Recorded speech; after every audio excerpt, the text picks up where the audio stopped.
Time to preview the BW football season here on BWYellowJackets.com.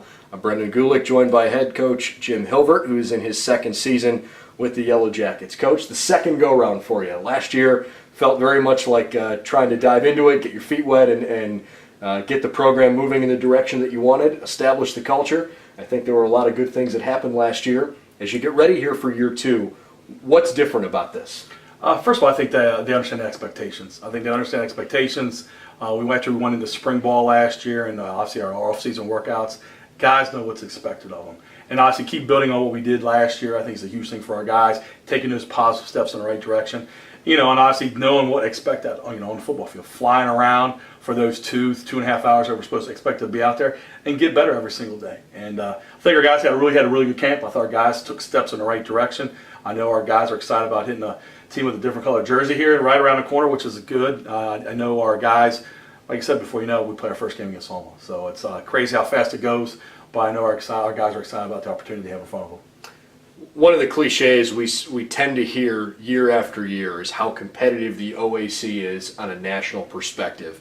And while I think it's appropriate, it feels maybe more appropriate this year because we saw teams that are traditionally bottom barrel of the conference take big leaps forward last year. Wilmington won a couple games. They were 2-68 the 7 years prior to that. Marietta had a really solid season by their standards. You kind of saw play elevate for everybody a year ago, and of course the national champion again plays in the OAC. So your thoughts on playing in the conference this year with the parity in the league? Oh, there's no doubt. And when I tell people this, I see it being from the outside and then coming into the conference. I tell my friends in the coaching profession and people that are out there, I say, week in and week out can be ready to play. And one of the things, I think there's so many great coaches in the OAC that do a great job of recruiting and get their guys ready to play on Saturdays. I know you mentioned Marietta with Coach Waddle, Coach Brian Moore from Wilmington, who I'm really good friends with. Both those guys doing an unbelievable job. So if you don't come ready to play, you're going to get beat. And I think you kind of saw where our league was last year with Mount Union kind of being on top and everybody else kind of right there with 6-4, 7-3, 6-4, 7-3 with everybody else. And I think, like I said, this year I think it would be no other. I think hopefully guys are competing at a high level, and I think obviously there's going to be some games there where if you can get that win, it can separate yourself from being in the middle of the pack to being up on top. Offensively, return a lot of valuable weapons. Jake Hudson, a third-year quarterback now, and a guy that really you expect to kind of lead this offense. You probably have more depth at receiver than we've had in a long time. Where is your excitement level when you look at the offense right now? Oh, I said with Jake being a 3-year starter, I see you had the weapons you have on the outside with Jordan Leverett, Rob Wolfington, the Greer twins, Ty Gallo, the list goes, Chad Steinwalks, the list goes on and on. I mean, Matt Lowry, the weapons that we have and do different things with him. Will Vance, who's another guy who plays quarterback, wide receiver. It's really exciting. And I think running back-wise, we're really excited about some of the guys that had a camp with John Murray and Quidar Robinson and Lyle Grant and Nigel Henderson. Those guys have done a really good job in camp. So excited about the weapons. I think guys need to step up front. I think those guys have been working hard up front. And if we can do those type of things, protect Jake, and be able to establish a running game, we can put up some lot of points this year. The defense, historically, BW has kind of been a staple for this program. And last year, while you graduate some important pieces, I think you had some younger guys like Sekou Amani, like Wesley Spence, who made some significant impacts for you. How much focus right now are you trying to put on staying in the box, stopping the run, knowing that the OAC is kind of the meat grinder? We got to be able to stop the run. We got to do a better job this year. There's no doubt about it. That's something we harped on all off season. We harp on during camp. We have to stop the run. We got to make teams one-dimensional. Got to force teams to be able to throw the ball. And I think we have some guys that can, I think, do some really good things against the pass defense. Starting our bad defensive backfield with Ty Fields, Kyle Kelly, like I said, for our list goes on, Jordan Johnson. Those guys have really had a really good camp. Young guys like Elijah Green, Anthony Kendall have stepped up and done a really good job. So excited about the defensive backfield, and obviously our linebackers are led by Josh Liberati, who's had a really good camp. Perdrier, Noah Jackson, those guys have all stepped. Chris Burnside.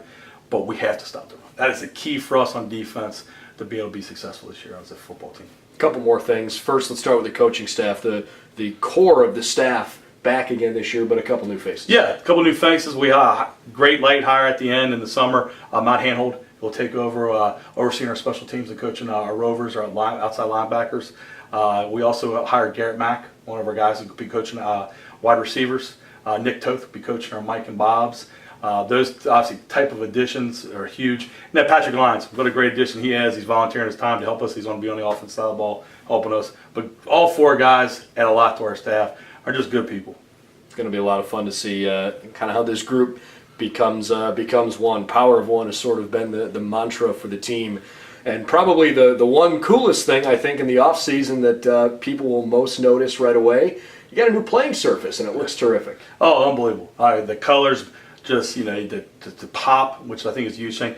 Plus, the surface is very cushiony, which is nice for my back, but it's for the players. With camp and stuff like that, being a grind that it is in the season, you can tell a noticeable difference with the guys being able to rebound from practice to practice, and guys flying around. But just having that type of surface that we have now, I know showing it off to recruits, and obviously our players are very, very excited being able to play on it. You've got an opportunity to play a game against Alma on Thursday, August 30th. That'll be the only non-conference game. The last thing I want to ask you about is the schedule, because it's a little different this year. For a long time, it felt like the bye week was either week 1 or week 2, and then you'd play either 9 or 10 in a row. Now, the bye week is maybe a little bit more comfortably in the middle of the schedule. First of all, how did that come together, and what kind of impact is it going to make? Oh, I say it was great that me and obviously the head coach at Otterbein got together and talked and said, hey, why don't we move our game into the second week, because we're both bye that week, which is great. To get in the flow of this season, that not have a bye to the first game makes a lot, I think, good for the coaches and players to kind of get in that flow. I know the conference play starts right away, but it's nice to get in that flow. And having 3 home games, the first 3 out of 4 is awesome. And basically playing 3 out of the 4 games are also at night. So great atmosphere. I know our guys are excited about that. They had a really good time playing Otterbein at night last year. I know they look at our schedule now with the 3 games that we have at night, at the very beginning of the season. Excited about that. And to be able to start at home, I think we were 4-1 at home last year. Having that home field advantage, I think, is a huge thing for our guys. But being able to have a bye week in the middle of the week, in the middle of the year, is huge too.